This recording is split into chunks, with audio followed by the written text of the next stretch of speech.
Hi, my name is Luis and I manage the Innovation Lab here at Back Market. And today I'm going to share 3 easy tips to take care of your laptop. Do you charge your laptop overnight? Don't. I'm getting nightmares just thinking about it. Stop charging your laptop overnight. Like your phone, keeping your laptop battery between 20 to 80% charge helps it live longer and run faster. You can turn on battery optimization to make this happen automatically. Clean your desktop. Your desktop look like this? Like a real-life desktop. Keeping it organized will help you and your laptop work better. If you have a Mac, use Stacks to automatically clean up your desktop. When it comes to storage, keeping at least 20 gigabytes of free space on your laptop is ideal.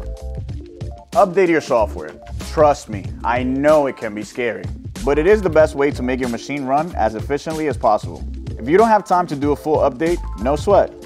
Keep your device protected in the meantime by doing supplemental software updates. I hope these 3 easy tips will help you take care of your laptop. I'm Luis. Keep watching for more device tips, tech news, and reasons to shop on Back Market.